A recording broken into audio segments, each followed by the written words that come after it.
Q news అందించే అవకాశాన్ని సద్వినియోగం చేసుకోండి. సమస్య ఎక్కడున్నా నేనున్నానంటూ ధైర్యంగా ప్రశ్నిస్తూ రాజకీయాల పట్ల అవగాహన కలిగిన అనుభవం గల రంగారెడ్డి హైదరాబాద్ రిపోర్టర్లు కావాలను సంప్రదించవలసిన నెంబర్లు 8688926084.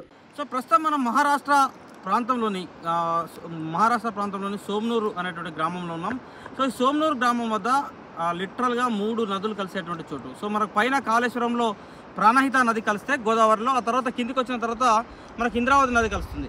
సో ఇంద్రావతి ప్రాణహితల కలయిక తర్వాత గోదావరి ఉప్పొంగి పోతూ ఉంటుంది. సో ఈ 3 నదులు కలిసేటువంటి ప్రాంతంగా ఇక్కడ ఈ సోమనూరు గ్రామం అని చెప్తారు. సో సోమనూరు గ్రామంలో ఉన్నటువంటి ఇప్పుడు మనకు ఆ ప్రాంతం చూడొచ్చు. సో అదంతా కూడా ఛత్తీస్గఢ్, రైట్ సైడ్ అంతా కూడా ఛత్తీస్గఢ్, లెఫ్ట్ సైడ్ అంతా కూడా మహారాష్ట్ర ఉంటుంది. సో మహారాష్ట్ర ఛత్తీస్గఢ్ రాష్ట్రాల మధ్య ఇంద్రావతి నది ప్రవహిస్తుంది. సో ఇంద్రావతి అక్కడి నుంచి వచ్చేసి ఇక్కడ గోదావరిలో కలిసేటువంటి ప్రాంతం. సో ఇంద్రావతి కలిసిన తర్వాత ఇక సహజంగానే గోదావరి, ఎందుకంటే ఇంద్రావతి మీద ఎక్కడ ఎలాంటి బ్యారేజీలు లేవు కాబట్టి గోదావరి ఉప్పొంగిపోతూ ఉంటుంది.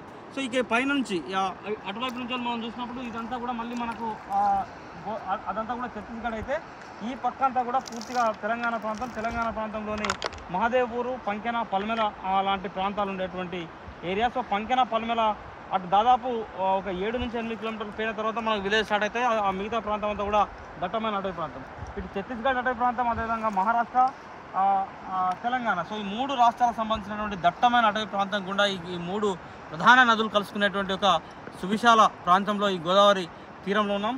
సో సహజంగానే మావోయిస్టులు కావచ్చు లేదా నక్సలైట్ల మూవ్మెంట్స్ కూడా ఈ ప్రాంతంలో ఎక్కువ ఉంటాయి. ఎందుకంటే ఇటు మహారాష్ట్రకు సంబంధించిన పోలీసింగ్ కానీ, తెలంగాణ పోలీసు కానీ, ఛత్తీస్గఢ్ పోలీసింగ్ అంతా కూడా సో వేరువేరుగా బలగాలు కుమ్మింగ్ జరుపుతూ ఉంటాయి కాబట్టి సో ఈ ప్రాంతం నుంచి అటువైపు ఎన్కౌంటర్ జరిగినప్పుడు ఇటువైపు దాటడం, ఇటువైపు ఎన్కౌంటర్ జరిగినప్పుడు అటువైపు. సో పరిస్థితులకు అనుగుణంగా మావోయిస్టులు కూడా తమ అనుకూల స్థావరాలకు దాటేటువంటి ఒక దట్టమైన అటవీ ప్రాంతంలో ప్రస్తుతం మనం ఉన్నటువంటి నేపథ్యం.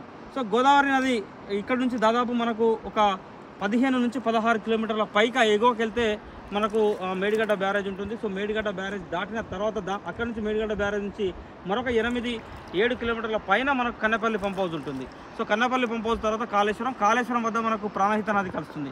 సో ప్రాణహిత, గోదావరి ఈ 2 నదులు కలిసిన తర్వాత అక్కడ కాళేశ్వరంలో ఉన్నటువంటి కాళేశ్వర ఆలయం ద్వారా వచ్చేటువంటి దేవుడికి అభిషేకం చేసేటువంటి వాటర్ని కలిసిన తర్వాత దాన్ని త్రివేణి సంగమంగా పిలుస్తుంటారు. సో నిజంగా చెప్పాలంటే ప్రాణహిత, గోదావరి అండ్ ఇక్కడ ఇంద్రావతి. సో నిజమైన 3 నదులు కలుసుకున్నటువంటి ఒక అపరూప అద్భుతమైనటువంటి దృశ్య కావ్యం ఇక్కడ ఈ సోమనూరు గ్రామం నుంచి.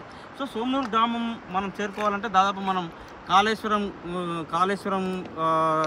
దర్శనం తర్వాత సో కన్నపల్లి పంప్ హౌస్ కట్టినటువంటి అక్కడ ఒక బ్రిడ్జ్ ఉంటుంది. సో అక్కడి నుంచి సిరోంచ తర్వాత అంకిసా, అసరెల్లి గ్రామాల మీద ఇక్కడ చేరుకోవాల్సి ఉంటుంది. సో ఇటువైపు వెళ్తే ఛత్తీస్గఢ్ రాష్ట్రంలోని మద్దేడు, భూపాలపట్నం లాంటి ప్రాంతాలు అటువైపు ఉంటాయి. ఇక ఇటు తెలంగాణ వైపు పంకెన, పల్మెల, అదేవిధంగా ఇతర గ్రామాలన్నీ కూడా. ఇంకా అటు ముందుకు వెళ్తే మనకు కన్నాయగూడెం కావచ్చు, ఏటూరు నగరం, సో ఆ ప్రాంతాలు కూడా టచ్ అయ్యేటువంటి అవకాశం ఉంటుంది. సో ఓవరాల్గా ఇదొక అద్భుతమైనటువంటి సువిశాల గోదావరి 3 నదులు కలుసుకునేటువంటి ఒక అద్భుత అపరూప దృశ్య కావ్యాన్ని, సో ఈ దృశ్య కావ్యంకు చాలా రోజుల నుంచి సో ఇక్కడ రావాలని అనుకుంటున్నాం. సో చాలా ఏళ్ళ తర్వాత ఈ దృశ్య కావ్యాన్ని ఈ వర్షాకాలం వేళ చూసేటువంటి అపరూప అవకాశం మనకు దక్కింది.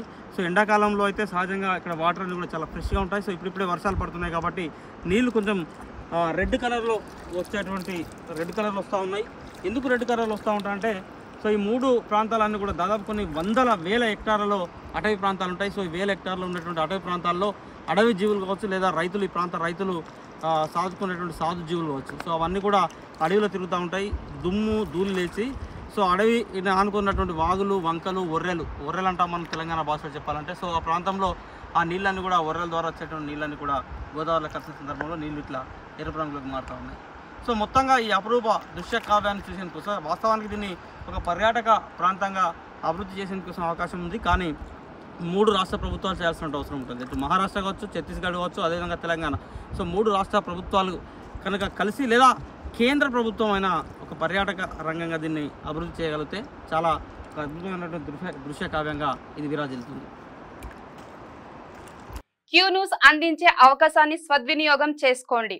సమస్య ఎక్కడున్నా నేనున్నానంటూ ధైర్యంగా ప్రశ్నిస్తూ రాజకీయాల పట్ల అవగాహన కలిగిన అనుభవం గల రంగారెడ్డి హైదరాబాద్ రిపోర్టర్లు కావాలను సంప్రదించవలసిన నెంబర్లు 8688926084.